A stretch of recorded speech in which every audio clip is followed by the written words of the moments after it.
Belum. Assalamualaikum warahmatullahi wabarakatuh. Di sini saya sebagai perwakilan akan mempresentasikan pentingnya penguasaan ilmu dalam Islam dan ilmu pengetahuan dan teknologi. Di sini merupakan anggota kelompok saya. Pertama, saya Zona Arya Kusuma dengan NIM L200-200-007. Saya Caca Bintang Pamungkas dengan NIM L200-200-008. Saya Hafid Sadat dengan NIM L200-200-002. Saya Devri Nur Arhinsa dengan NIM L200-2054.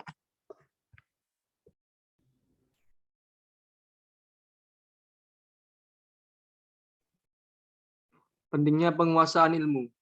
Di dalam Islam, ilmu punya kedudukan yang sangat penting. Hal ini dapat kita ketahui di dalam ayat-ayat Al-Quran maupun hadis-hadis yang menerangkan kedudukan orang yang berilmu.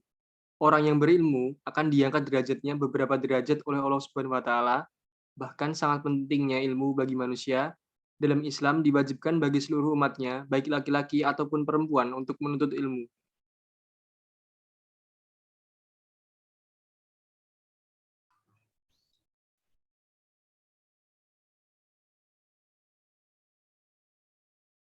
Keutamaan ilmu yang disebutkan dalam Al-Quran dan hadis yaitu: 1. Ilmu bersama-sama dengan iman merupakan salah satu dari sebab ditinggikannya derajat seseorang oleh Allah. Allah Subhanahu wa Ta'ala berfirman, niscaya Allah akan menaikkan derajat orang-orang yang beriman dari kalian serta orang-orang yang diberi ilmu beberapa derajat. QS Al-Mujadilah 11. 2. Ilmu adalah warisan dari para nabi yang tidak bisa dinilai dengan dunia dan segala isinya, sehingga merupakan keuntungan yang besar dan sempurna bagi manusia. Bila mendapatkan warisan tersebut, Rasulullah bersabda, sesungguhnya para nabi tidak mewariskan dinar dan dirham, tetapi mereka hanya mewariskan ilmu. Maka barang siapa yang mengambil warisan tersebut, berarti ia telah mengambil bagian warisan yang sempurna. HR Abu Dawud dan At-Tirmizi. Yang ketiga, ilmu adalah syarat untuk mendapatkan kebaikan dari Allah Subhanahu wa Ta'ala. Rasulullah bersabda, barang siapa yang dikehendaki oleh Allah mendapatkan kebaikan, maka ia akan dipahamkan oleh Allah terhadap agamanya. HR Bukhari dan Muslim. Yang keempat, merupakan syarat untuk diterimanya suatu amalan. Rasulullah bersabda, barang siapa yang mengamalkan sesuatu yang tidak ada landasannya dalam urusan kami, maka amalnya tertolak. HR Muslim.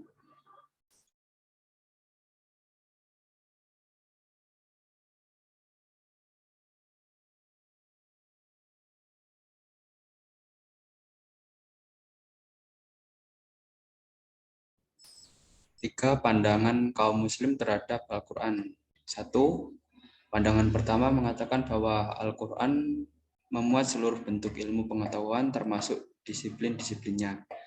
Pandangan ini karena menempatkan Al-Quran sebagai ilmu pengetahuan dan teknologi, tujuan utamanya adalah untuk menunjukkan mukjizat Al-Quran dalam lapangan keilmuan untuk meyakinkan orang-orang non-muslim akan kegunaan dan keunikan Al-Quran, dan untuk menjadikan kaum muslimin bangga memiliki kitab suci.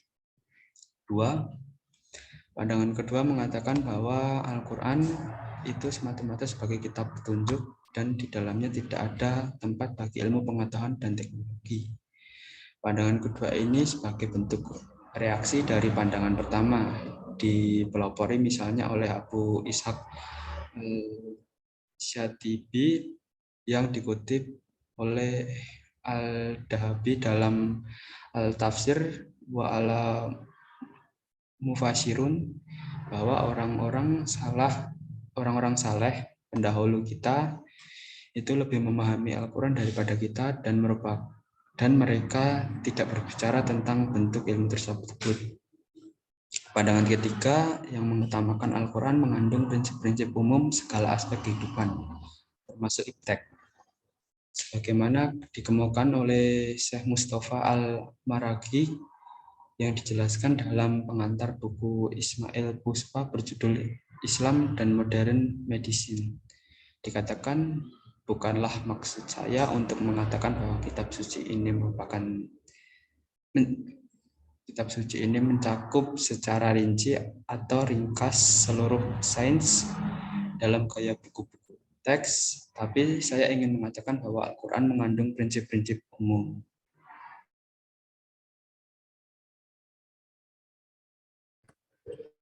Selanjutnya, 2 sikap terhadap iptek. Melihat berbagai perkembangan iptek dan kecenderungannya secara utopsitik, oportunistik, berlebihan, dan beranggapan mestinya begitulah kehidupan modern. Mereka menganggap iptek sebagai variabel perubahan yang bersifat mutlak dan dominan. Melihat berbagai perkembangan iptek dan kecenderungannya secara distopistik, pesimis, dan cemas berlebihan, mereka melihat perkembangan iptek sebagai sumber bencana bagi masa depan manusia, dan penuh dengan kekhawatiran iptek akan mencerabut kebudayaan manusia dari akarnya, mencabut nilai-nilai kemanusiaan yang luhur.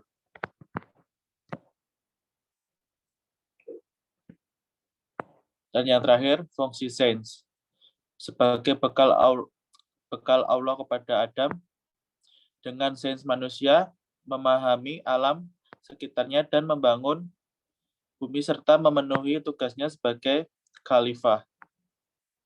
Dengan sains manusia memahami dan merasakan kehadiran Allah dalam hidup sehingga menjadi lebih bertakwa kepada Allah Subhanahu wa taala.